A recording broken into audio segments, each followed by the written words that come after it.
How's everybody doing? It's your boy D from DNC Digital. Back. Back with another Instagram Live. I feel good. I feel rested. I feel reinvigorated. I needed some time. I needed some time to just readjust and just work on things and be with the people that I care about. But I did not forget about you guys. Hey, Rachel Rose, what's going on? Hope all is well. Let me wave at you. Um, I'm very grateful for everybody who hey Ryan, what's up, buddy? I'm very grateful for anybody who supports me and watches whatever I do. It's much appreciated. I just needed a break. I had to do a lot of stuff with work, and but I'm glad I'm back. I'm glad I'm here with you guys. So today we're gonna be talking to Kiefer Bartek, wrestler and owner. How do I do this? I do this one? There you go. New Texas Pro. So I'm going to be bringing them in. Good thing I got this right here. I got my notes. Hey, what's up, Hey, Kiefer? what's happening? How you doing, sir? Doing good, man. I appreciate your time, man. What's that? I appreciate your time. All right, no problem, man. I'm excited to be here. No, yeah, I know you're a busy guy running your own promotion, doing your thing. But yeah, like I said, I'm really grateful we get to have this time so we can talk about New Texas Pro, along with the show that you guys are doing this Saturday, Yeah. and talk about exactly what you guys been doing since the inaugural event and the platform that you give for a lot of wrestlers out there. But let's start with you though. I read up on you, and I know that your father didn't really let you watch professional wrestling Yeah. as a kid. So Yeah. how would you sneak around that to watch some wrestling when he wasn't there, or even when he was there? Well, I mean, my dad was a musician, so a lot of nights he would go and play or go do rehearsals or whatever the case may be with the band. So, on some nights, some Monday nights or Thursday nights, because that's when SmackDown was on Yeah. back in the day, I'd be able to, tune it on either when we had cable or the rabbit ears. So, it was something. It was like a challenge, but I think it made me like wrestling more because it almost was like oh look, don't do this, and then it made me want to do it more as a kid. So that was always fun. And fast forward now, what's his whole opinion on it now that you've become successful at running your own shows and having your own career? He's turned around. I think he understands that my passion is like this is my passion. This is what I want to do. And he's been to a few of our shows before, and to see how successful that a lot of our shows have been, I think it just changed his opinion on wrestling. I think he sees it more because he's a musician. He sees it more closer to entertainment, Like a live event entertainment. Yeah, like a live event. We're putting on a live show kind of thing, and it's just entertaining the crowd. No more than what a musician really does. So, now his viewpoint has changed. A lot of the stigma that kind of still carries with wrestling. It's not real. How does that feel for you? How does that feel for you as a man? After all of that, he used to tell you not to watch it, and now you're running your own shows, and he's sitting there in the crowd. Well, I played football and basketball through grade school, so I played the sports, and wrestling is much more physically demanding on your body than those sports were. Right. Yeah. Because you're forcefully putting yourself into danger every time you're out there. And training was really rough when you first start because you're doing so many bumps and rolls or whatever. So as a man, like wrestling's one of the toughest things I've ever done in my whole life. I mean, it breaks you physically and mentally. Worse than anything I ever did in sports or school or anything like that. So, I think once he understood everything that went into it, he kind of, like I said, he understood it from the entertainment perspective, and he was happy to come to the shows. He went to all of our shows in Abilene that we put on. So. We got to give Papa Sheriff his due. Yeah. What does he play and what band does he play in, or did he play in? Man, he's retired now. He's gets around on like a walker now. He's kind of old. Don't tell him I said that his birthday was the other day. It probably has like a bunch of rock patches on it though. But yeah, I mean he used to play. He's a really acoustic guy. He played in a lot of bands growing up. Bands break up so often. Like I found that out as a kid. but yeah, I mean, he played in a bunch of bands, played a lot of places in Texas and things like that. And then he kind of, back in Abilene, he kind of had an open mic night Hmm. where a lot of the newer musicians would come in and play sets and things like that. And that, he did that for about 15 years or something like that. So, That's awesome. he has a pretty good stamp on the Abilene music scene. So you mentioned in an interview that you were watching since you were 4 years old, and everybody. I honestly don't have a first memory of wrestling. That's how long I've been watching it. That I just remember watching it, and I think I was like 2 years old, and my brother said I was doing the sharpshooter on him. Do you remember which? Do you remember which wrestler or what match kind of made you gravitate toward the sport of professional wrestling? I'm also kind of in the same boat as you. I didn't have like a Macho Man Randy Savage moment or a Shawn Michaels moment that everyone seems to have. It was like well, maybe nowadays, I don't know, Cena or something, CM Punk. It's the kids nowadays. It's a lot. When they say like my first favorite wrestler was Cena, I was like, wait, what? How old are you? Jeez. That's how it is. Yeah. I just remember it was like '94, like the colorful era. I remember Yokozuna, Undertaker, Bret Hart. I don't remember any matches. I just remember like watching it at my grandparents' house on like Saturday mornings when they had Superstars on. Right. And like I said, my oldest brother really liked it, so I guess I just kind of fell in line and just watched it with him. And you see all the larger than life characters, and you just kind of fall in love with everything that pro wrestling is. So I don't want to do the regular who's your dream opponent question. My question because everybody asks that. Yeah. My question for you would be this: Survivor Series. You get 4 teammates, any era, 4 of your teammates. So it's the old school 5-man Survivor Series. I've got to go I'm just gonna go OP like Brock, Cena, Stone Cold, and The Rock. I think that'd be a great team. Jesus, bro, you cheated, man. I'm ready to win. I want to do like the 5-0 sweep, like DX, Hardys, and Punk. That's like when you played live and you made your own team and you just put everybody you put like Stockton and Jordan all on the same team. Yeah, I'm not playing around. If I had to pick like maybe 4 like my favorites of all time, I think Punk, Rock,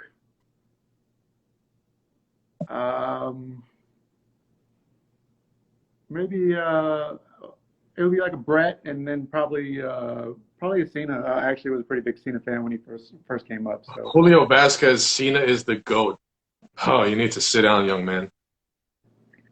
I love you. I think Cena was a bigger star than we realized. No, yeah. You know what? Because we were having this conversation. Brett, when we talk about runs on top, right? Brett went from 10 to 12, and then Michaels went from 12 to 14. Yeah. Austin was 14 to 17, you can say, because 18 I don't really count. And then it was Cena for like the past 48 years. And the guy. It was cool. I'd say maybe until like 06, 07, it started to feel a little, that's when it was like, oh man, like, I thought it was so cool when the crowd was turning on him a little bit, but he was still, still doing his thing. It was cool. But the run from like, what was it, 05 to 2016 or 17 or something like that. I mean, it was just too long. And like I said, I think Cena's amazing. I think he's one of the best of all time. It's just like you can only run a story, or you can only run him being that same gimmick for so long. And yeah, I mean, all the other big faces runs like Stone Cold or Brett's or Hogan's only were a few years, 4 or 5 years at most. Right. But for him to run over a decade, it got too much at one point. I mean, you got to give the guy credit. That guy was a workhorse, and he never stopped. And it's because of that he probably doesn't have any kids, because he just took all his time with WWE.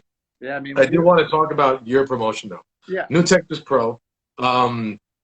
Thanks to Bryant Photography, some of the best pictures I've seen at your shows. That guy kills it, and your shows look like they're a whole bunch of fun.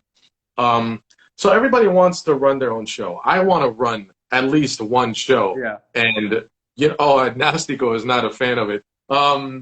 So everybody wants to run their own show. I want to even run at least one show just to kind of set up your dream card with all your buddies from the local indies. Yeah. But when did that turn into what you want to do as far as giving people platforms. And what I read from your Twitter is that you want to create a new business model for the independent wrestling circuit.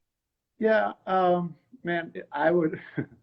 I don't want to be the guy or the vet that says like I wouldn't recommend starting a promotion unless you just like to lose money or you just hate yourself or something like that. But it's hard, man. It's hard, especially hard for people who aren't necessarily in the business or have been in the business for a good amount of time. Like, I had been at books for 6 or 7 years when we even started branching out. I think it was like 5 or 6 actually.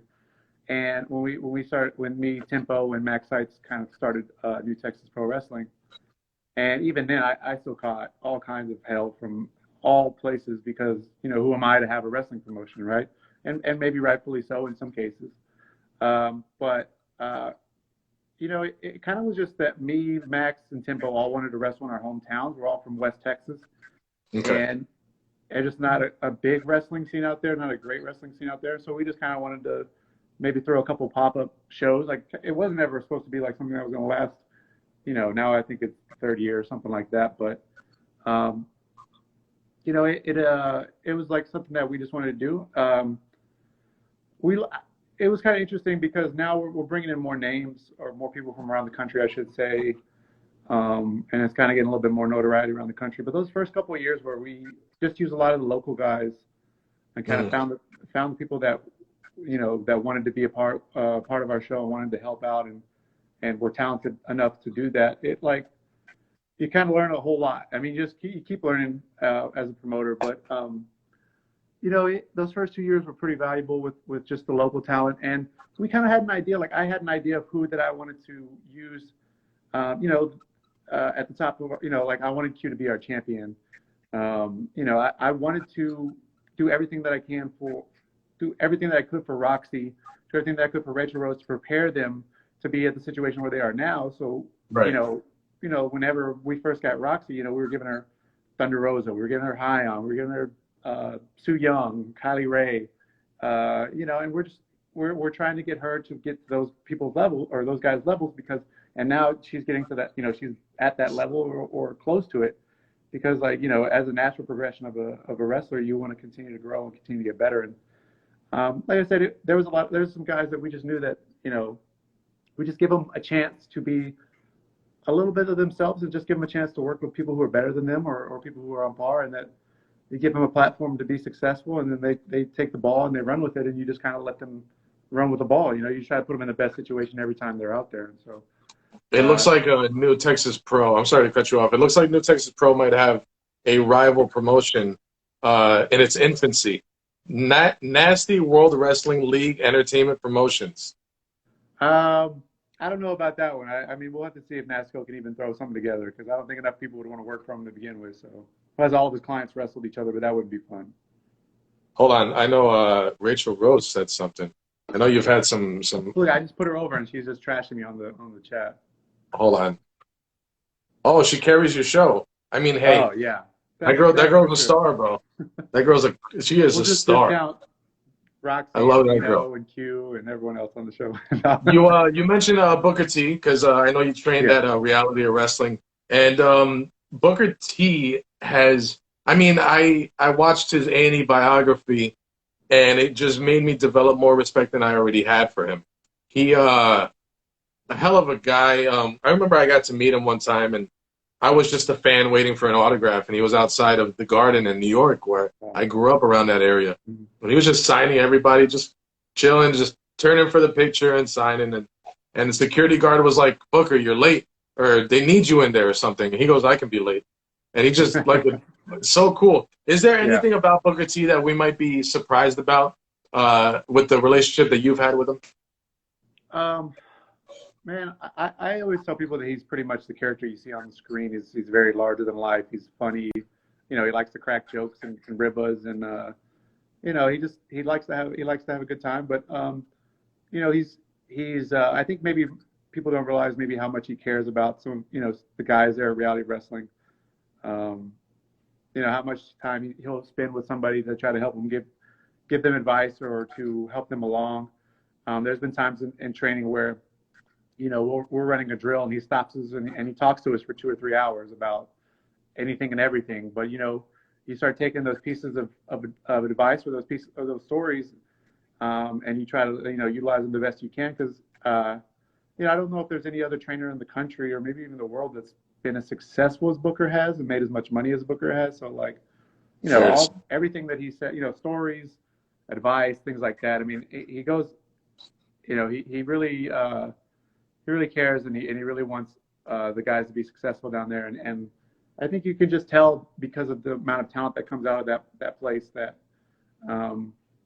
there's a lot of great trainers down there that help, an everyday training, but then you have Book there who's there to kind of give that final critique. Or I always say he's like the head coach, and he's like the guy that's going to tell you exactly what you need, and get you those pieces that's going to get you to like the next level.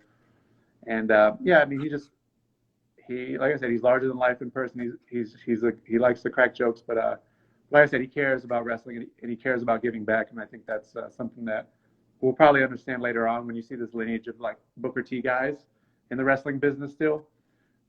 So I think that's pretty cool. And I don't know if anybody really realizes that just watching Booker T, you think of the supermarket spots, you think of, his run in WCW and his run in WWF and all that stuff.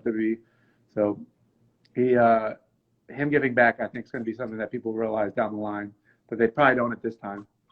How did you feel as one of his students watching, these people, these amazing people talk about him in such a high regard? I mean, when I first met him, I'm just sitting there like, oh, this is Booker T. In my head, I don't remember listening to whatever he was saying, but I was just like, man, I can't believe I'm sitting across from Booker T or whatever.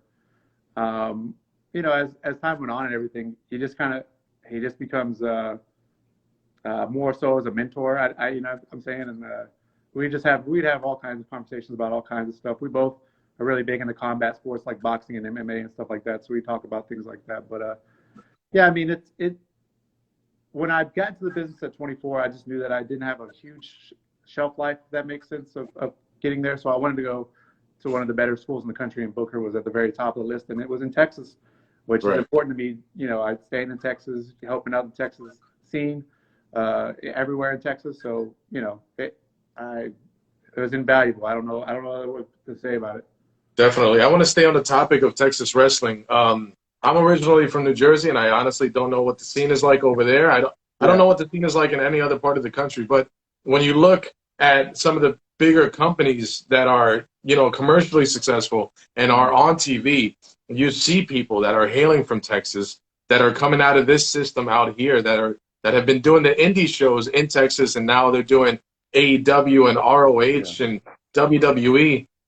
What is there to be said about Texas wrestling that you might not see reflected in any other part of the country? I mean, the talent here is just, I don't know if it's just because we have so many big cities and so many good training camps. And sometimes it feels like we're on an island here in Texas where it's like we're like, the fact that we're finally, I can attest to that. I agree. Yeah. The fact that we're finally getting some kind of love on a grander scale on like an American independent scene, like the IWTVs and that kind of crowd and things like that are like, PWI and stuff, whether that be Mission Pro or us or Heavy Metal or whatever the case may be, it's kind of crazy because like, other than, like if you think of the class of like your Thunder Rosas and your Keith Lees and your Sammy Guevaras, guys like that, Ricky Starks, they kind of it was hard for them to get out of Texas. Like they couldn't get out of Texas and nobody would book them outside of the state. And they were killing it here for years. And I think that's always been like a big problem or just a big, so like we kind of all look out. I mean, I say recently, we probably all have done a better job of trying to help each other out to get more noticed. I think a lot of promotions are kind of working together, and I don't really know if there's that camaraderie between promotions in other parts of the country. But it's definitely cool to see how things have changed even in the 6 or 7 years that I've been in the business here in Texas of people aren't afraid to help each other out, because at the end of the day, as long as the boys are getting something out of it, then we should all be trying to do that, because the bigger that the wrestlers are on our show, the bigger our show looks, so it's like, why not build up our guys to make them look as big as possible? And like I said, everyone's done it. I think that's been something that's been really cool to see over the last few years. That everyone's working to help each other out. You and I are probably around the same age, and so not only talking about Texas promotions, NWA, AEW, ROH, Impact, they've all been working together for the past recent memory. Mm-hmm. How important is it for all these promotions to start working together to open up eyes to different audiences? Man, I think it's been something that's been done for since almost the beginning of wrestling, of companies exchanging talent to get just new fresh blood, new storylines, things like that. I think it was when WWE just bought everything up and just decided they're just their own entity. That then every other company was like, we have to be our own entity. I think it's cool that pretty much every promotion besides WWE lets their talent work indie shows. That definitely gives back to the local community because, like, the fact that Thunder Rosa or Nyla Rose or Red Velvet and people like that are able to come back to Texas and wrestle, in Texas, and then, more crowd comes out for the shows are better. Then the other girls in the shows get recognized, and then they want to come back to see those girls. So it's just something that was never even like was not even a thought, maybe 10 years ago or something like that. So, I had a conversation with somebody about the exchanging of talent, and I feel like there's a gamble to take when it comes. Let's say you promote a match, and next Saturday we're gonna have this great big match, possibly a steel cage match, and blow off a storyline. But then the Saturday before that, the guy gets injured at another show. Is that a risk that promoters are always thinking about when they're setting up matches and shows? Yeah, injuries have happened to us before in stories that we were building, and it's just I don't really get too upset about it because I don't know, I'm not going to cause on it, but stuff happens, and right, yeah, of course. The business itself is just I hurt my knee on stepping. I caught somebody on a dive. Like the choke slam, it's like a Lance Hoy spot, and I stepped to the ring, and my knee buckled out from under me just stepping to the ring. And so it's like the nature of the beast of what we do. It's physically demanding, and stuff happens. And I could maybe on a bigger level it'd be a little bit more frustrating, if they're putting a lot of money in these contracts or whatever.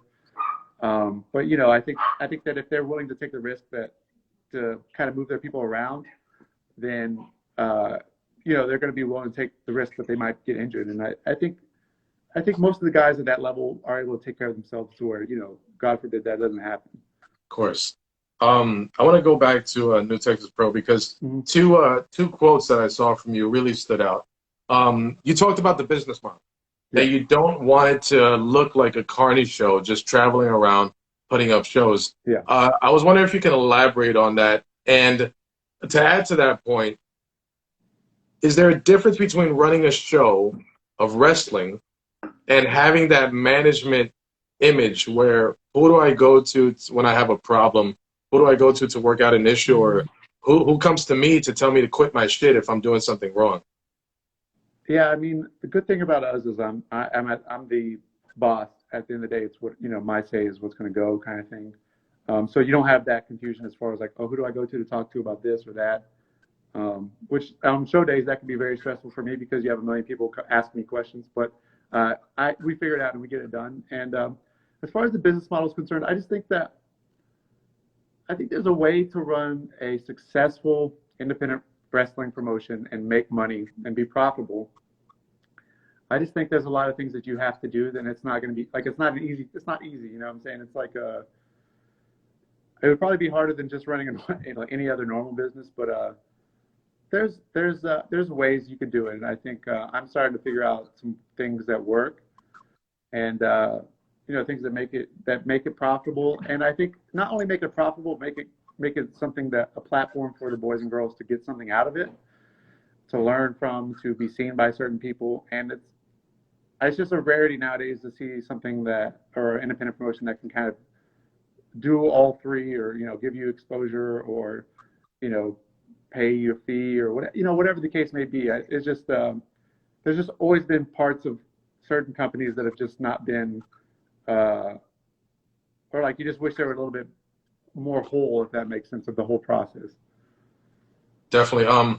For those tuning in right now, appreciate you guys watching. I'm talking to Kiefer Bartek, owner of New Texas Pro Wrestling. If you guys have a question, just hit the little question mark on the bottom because the chat's just going fast, and I will be more than happy to relay. Thanks to Nastico, right? But I'll be more than happy to relay any question to Mr. Bartek. I want to stay on that topic of platform, and I just feel, I've had experiences in my life where I feel like in life you just need to look out for other people, and there are people going through things, and if you can help them out and just make their day, it's a lot of power to make somebody's day. It's a lot of power to help somebody, and I feel like that power is not used to its full potential. As a promotion owner and as a showrunner, how do you feel about these platforms that you're giving these young people who have so much passion for the business to the point they'll be, hey, I saw you at that New Texas Pro show. Really good job. I want to use you over here. How do you feel about having that kind of help for people? I mean, it's really like, I think probably one of the most rewarding things just to be able to see, somebody like Q has been wrestling for 12 years now. To be It looks like he's 20. I don't get it. It's just it was a weird set of circumstances over many years that just ended up being why he's where he's at. But I've had talks with Q, and Q's like, I don't know if I want to do this anymore, and kind of thing. And like, to see him go from that to being looked at from and getting a lot of buzz on and traction online, it's and rightfully so, because he's a great talent and everything. And it's just, like I said, it's so rewarding because I know how much hard work Q's put into it. He puts into his body, he puts into his craft, everything that he's ever, that he's done in this business to help and to, he started. I don't think but he started at Tugboat Tailors in Houston, which isn't even around anymore. And like I said, and Brian Keith's another guy who's been wrestling for about almost 10 years or something along those lines. A guy that I've seen work very hard. And now it's just I don't even know if I have like words to say like how cool it is. I think really, like I said, as a promoter, I just try to put these guys in the best possible situation I can, and just but they just keep hitting home runs. So it's not hard for me to. I don't really do a whole lot, if that makes sense, except for try to just set, like, throw them a softball or something. But if they continue to hit home runs, it's because they're that talented. That's just them. And like I said, just giving them a chance to kind of do their own thing, and they've taken the ball and they've run with it, and it's just been pretty cool to see. And like Roxy's another one that I've seen grow quite a bit, and now she's with Ring of Honor, and it's like, we had these discussions when she was 16 years old about like signing on with the company, and now she's signing on with the company. That girl's amazing. That girl's amazing.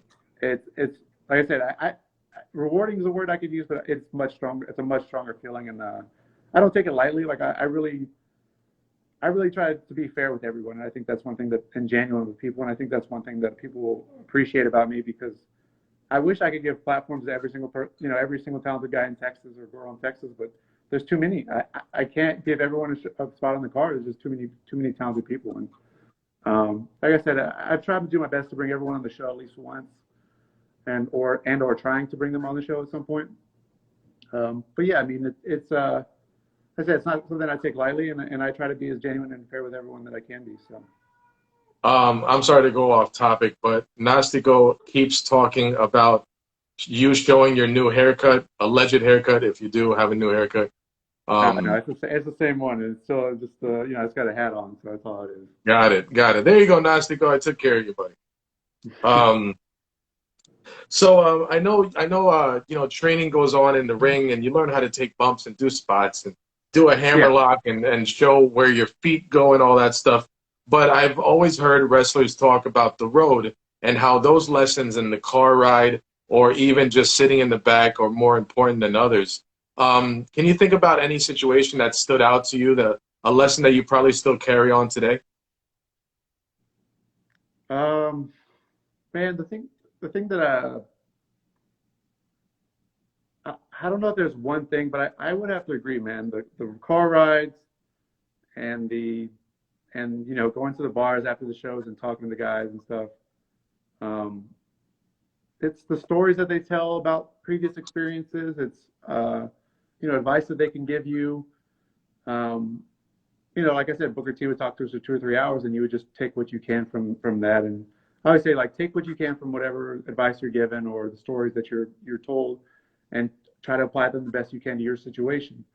And so, car rides with Rex Andrews, car rides with J.J. Blake and Ryan Davidson, and I mean, just all the guys that were that Gino and all the guys and girls that were down there at some point in time. I said that stuff's so important because there's only so many bumps and rolls and everything you can do, and it's very important to learn all your fundamentals and get those down sound pat. But at the same time, going to shows, doing the trips, just even if there's nothing promised on the other end, is, I think, just as important. I think it shows people that you want it to. And that's it. I mean, whoever told you that is correct. I think just being around the business as much as possible is it's all you think about, and it's all you want to learn. So I just soaked everything up like a sponge, and I'm sure a lot of people did the same thing. And yeah, man, that stuff. Like I said, you can't really teach that kind of stuff in wrestling school unless you just have someone talking to you the whole time there. So Definitely. So sorry to bother you. When I met my girlfriend, I told her, I was like, look, I don't drink, I don't do drugs, but I have a problem. yeah. I am obsessed with pro wrestling. I think you can see all the crap that I have behind me. It's a bunch of stuff. But I have the network playing like all day in the background just for noise or just for I want to see this old match. And when you're younger, you're watching Flair and Hogan and Savage, and you're just like, hey, yeah, all right. But now when you watched it with a higher level of knowledge of the professional wrestling business, you see the stories being told.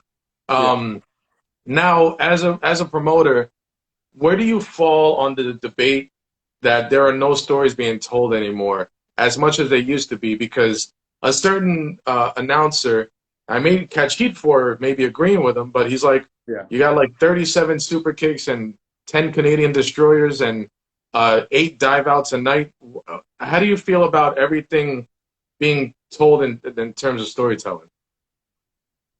I think, honestly, I think to a degree, storytelling is a dying art. I think people still do it. I don't know, and it's kind of also, goes both ways, right? I don't think fans really appreciate the slow storytelling as they used to. Fair to say. I mean, if you remember, for like 10 or 15 years, it was just like every rest hold on Raw, they just chant boring. And it's like, if you can't, as a performer, when you can't even get through the story you're trying to tell without the crowd crapping on it or whatever, it can be frustrating, and it, like I said, I think a lot of talent doesn't, they don't get taught the storytelling that maybe generations past were taught. I think there's different stories being told now as well, like a lot of people like the Japanese style, the strong style wrestling, and that's more of a man up, mano y mano kind of story if it's told right. Two guys wanting to beat the crap out of each other, and whoever's the better man kind of stands up at the end of the night. It's a different story than the baby heel face, or excuse me, baby heel face. I ain't making any sense. The baby face and the heel going at it, but it is a story in its own right, and it is a popular story now because a lot of guys like to emulate that kind of style. But I just think I don't know if the Southern style that Cornette probably grew up on, the Tennessee style and all that Kentucky and stuff. I don't know if I don't know if the crowd would receive it as well as they did back in the day when maybe they believed it was a little bit more real than it is now. If that makes sense. No, yeah, and with the times changing, do you feel like maybe us as an audience know too much about the business to properly enjoy it anymore? I think, pro wrestling fans and Star Wars fans are probably the most jaded fan bases.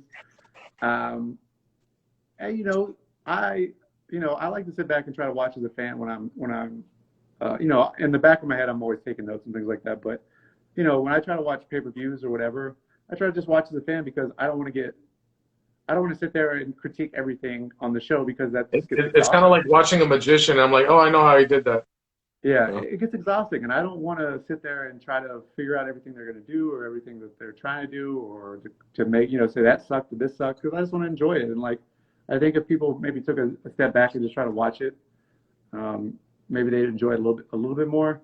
I heard Yeah, somebody say this, and I don't know I what the, cannot agree more when they say nobody hates the wrestling business more than wrestling fans.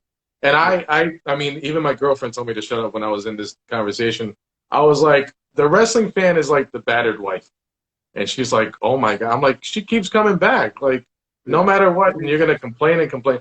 And for example, like Apollo Crews, everybody online was shitting on the new gimmick and everything. And I can't believe they're using him like this. I'm like, hey, he's on TV every week. He has the yeah, title, and he's fucking entertaining, and he's a great yeah. wrestler.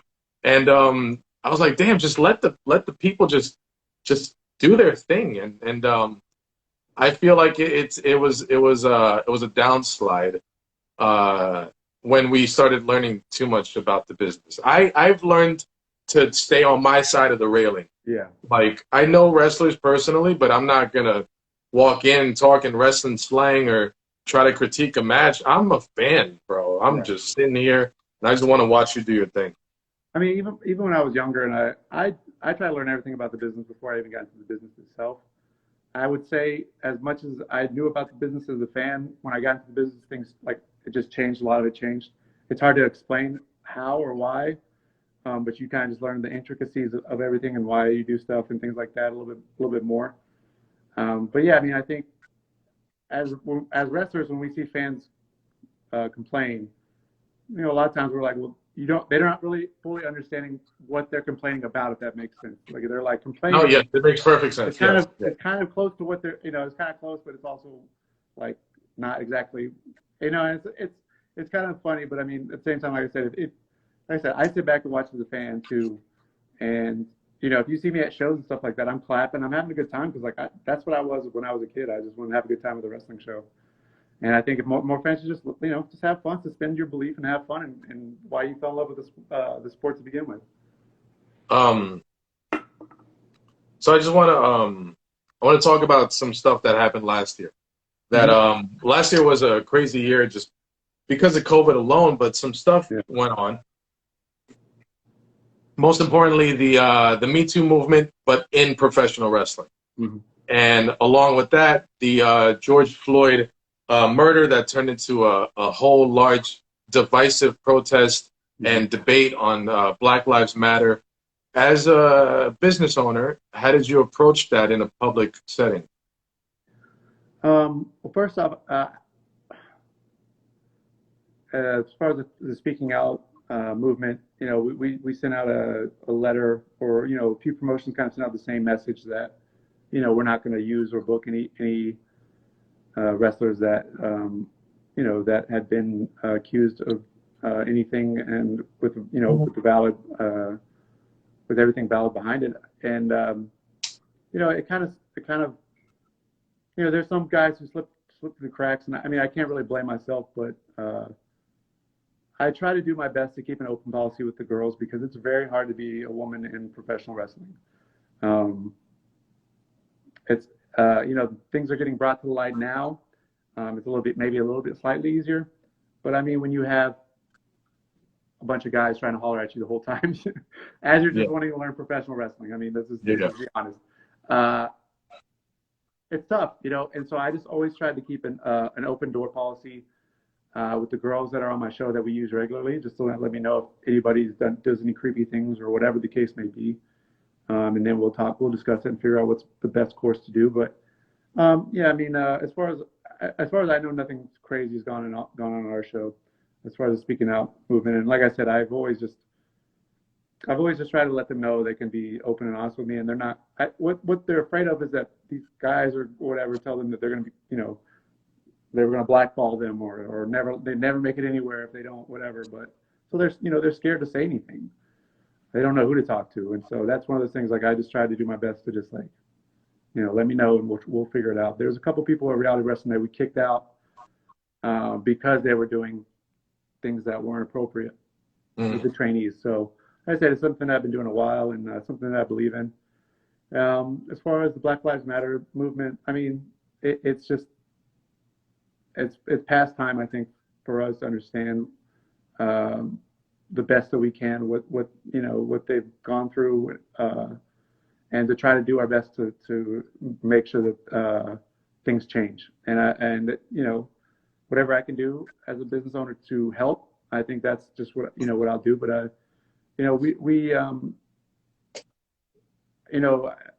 representation matters. Sure. I think we do a good job of having a diverse roster from a bunch of different backgrounds, bunch of different ethnicities and whatnot. And I think it's just important as a promotion to like I said, everybody's represented properly. So it's just something that it's like a fluid situation, and that we're just trying to do what we can to help whoever needs help in those situations. I remember I used to train, and unfortunately it didn't work out, but I developed a friendship with a lot of people, and they still treat me like a brother, and still learn lessons about the business. So we were learning arm drags, and I just wasn't doing them right. I just wasn't doing them right, and I still honestly don't know how to do them. I just know how to take them, but I know how to do them. So my trainer grabbed my arm and started swinging me around the ring. Mm-hmm. I was taking it. I was like, I'm going to at least take them, right? But I'm trying to figure out what's this about. So he was telling me, I'm showing you what I'm feeling as your opponent. With that being said, how important is it to develop trust between two opponents before they work a match? It's interesting, man, because there's some people that you train with and that you've been around a long time. You trust them, you know everything, and sometimes it just doesn't. For some reason, you guys just don't have chemistry or whatever. And then there's guys you've never even touched before to get in the ring, and then things are great because like, oh man, this guy's everything's just moving fluid and everything like that. It's just I think just of what we do, it's just I don't know. It's so weird. I got a chance to do a lot of training with girls and guys of all shapes and sizes and things like that. So. And I'm a bigger guy myself. I'm like 6'4", 250 pounds. So it was always funny because, smaller girls or guys were afraid to do stuff with me. And I think if you're a good wrestler, you should be able to do pretty much anything with anybody in the ring type of stuff. But I mean, it's important, man, especially in training because, you want everyone to kind of be on you want everyone to be on the same page and you want to make sure everyone's looking out for each other. Same within shows and things like that. But yeah. Almost dying. There's times that we, there's times, like I said, you've worked with a guy a million times, it just doesn't flow, and then there's times you've never worked with a guy, and you guys just hit it off the bat. I would feel like even more trust has to be there for an intergender match, because I know intergender matches are obviously like. I remember I was training with my trainer, and he was teaching me the body slam, and I was like, "How do I pick you up? Like, how do I pick you up?" He just looked at me and goes, just grab ass, bro. And I was like, all right. So I did that, and then I got in trouble for not doing a proper body slam with the female trainee. Right. Because I was just like, I don't want to make it seem like, but I would feel like an intergender match, it really, the relationship really has to be there, and, an obvious mutual understanding. Let's talk about, so I talked about my girlfriend. I saw on Twitter that you said that your girlfriend thinks Oreos are nasty. Is that true? That is 100% true. I try not to repeat it because I don't want her to catch any heat or anything like that. But she hates Oreos. I don't know why. I've never met anybody that hates Oreos, so it's kind of. I would need her to explain. I don't get it. I don't understand. She just thought she thinks it's a subpar cookie, and there's better ones out there, I guess, and she just never liked them. I'm the type of person that, McDonald's Oreo McFlurry, cookies and cream ice cream, like that's my jam. Like, I don't know. Like I said, she said it. We were in Tampa for the Mania show, and she said it with all the guys around. And all the guys were there. What she's pretty did they look beloved. at you like, bro? What are you I'd doing? say she's pretty beloved by everyone in the business, but she got a little bit of heat that night from everyone because nobody agreed with her. They're all like, "No, come on, it's amazing. Oreos are great. Who doesn't love Oreos?" So speaking on food, I don't know if you know this guy. He got viral and he's all famous now. Stefan Johnson. He's a buddy of mine. The guy who does these food reviews on TikTok and Instagram. We have an endless debate. He does milk first before his cereal. What is your stance on that?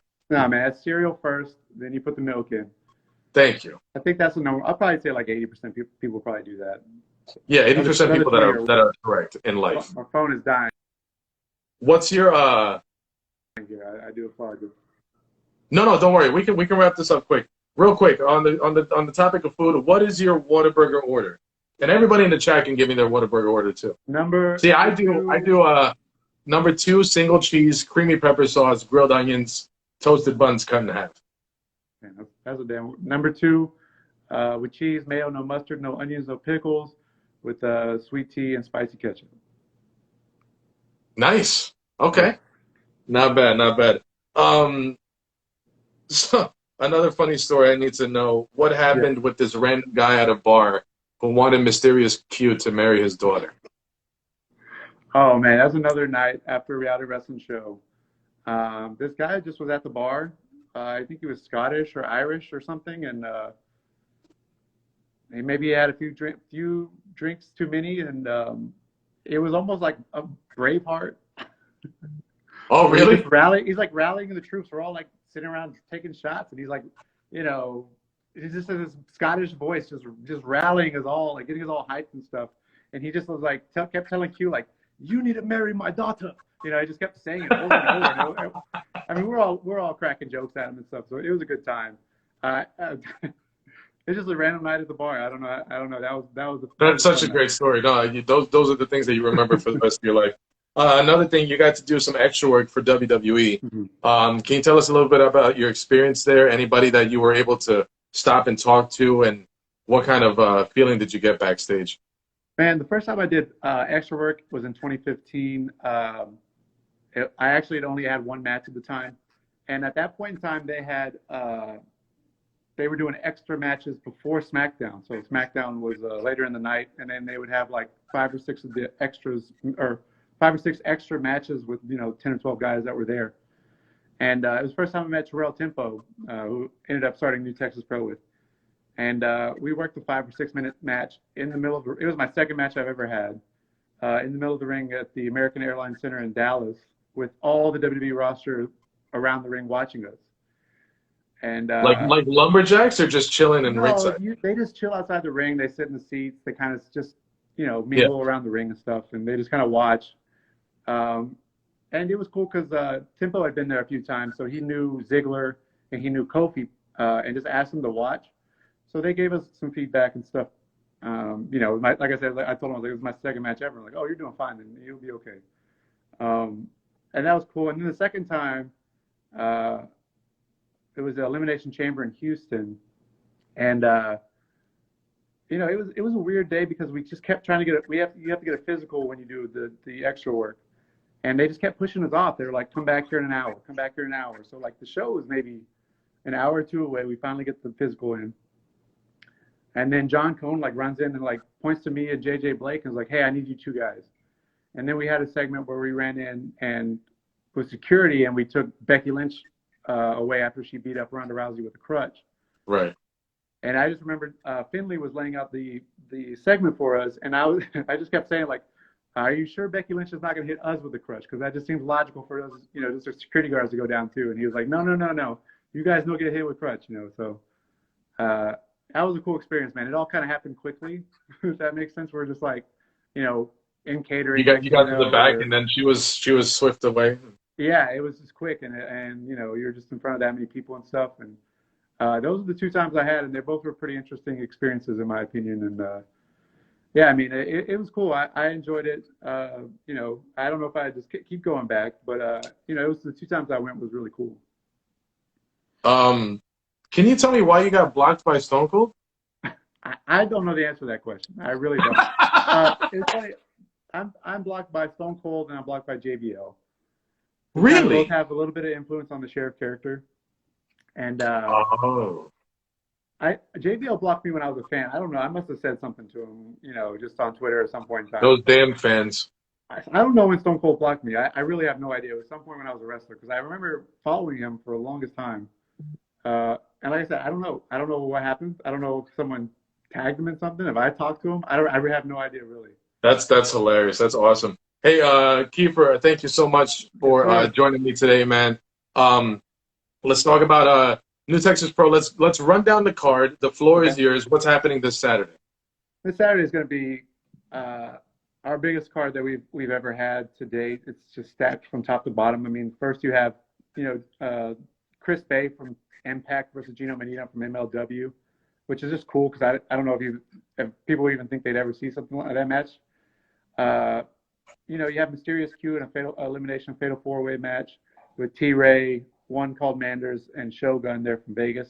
Those are 4 big dudes who can like move, fly, 4 just hybrid big men, and they're gonna beat the crap out of each other. It's gonna be crazy, Roxy versus Rachel Rose for the title. They have amazing chemistry. The last time they wrestled at Mission Pro was awesome, and like I said, they every time they go out there, it's like they take the next step in their story as far as like getting better. Sky Blue versus Masha Slamovich, which is 2 like really promising prospects from around the country. Masha is scary, man. I love that girl. Yeah, those 2 really have potential to like not only get signed, but like to get signed and do something. Mm-hmm. So it's really cool that we get both of them for their first match they've ever had. We've had Masha down before. She's incredible. We have Moonshine Mantell versus JJ Blake, Max Heights versus Fuego del Sol, Aaron Mercer versus Great Scott with Nastico in a Stairway to Hell match, Brian Keith versus Jonathan Vega in a street fight. I mean, Larger Than Life versus Fly Def in a tag team match, Johnny Bedlam versus Chris Carter. I mean, it's just from top to bottom. That sounds insane. That sounds crazy. I feel bad because I'd say everybody, like one person or some team or something in every match, you'd be like, oh, those guys are a headliner in some promotion in Texas, or they are headlining, and not only just in Texas, like Fuego and Moonshine and other places as well. And just to name all the other matches before I name theirs, I feel bad sometimes where it's like, man, like the whole card is just, there's not going to be one bad match on the card, if that makes sense. Where can people watch this? So if you want to watch it live, you got to be there at the Houston Premier Arena. We usually upload on IWTV. It's usually Wednesday or Thursday the next week. So usually we have a premiere spot. I don't know. I'd have to talk with IWTV, but either way, it'll be up next week. That's awesome. Kiefer, so where can they find you on social media besides Instagram? Twitter at Kiefer Bartek Pro. New Texas Pro is at New Texas PW on Twitter. New Texas Pro on Instagram, and find us on Facebook and YouTube and everything too. So awesome. Hey, if you're following Kiefer, you're not following me yet, click my name right there. Do it. And follow me. And if you're following me and you haven't followed Kiefer or New Texas Pro, follow him right here.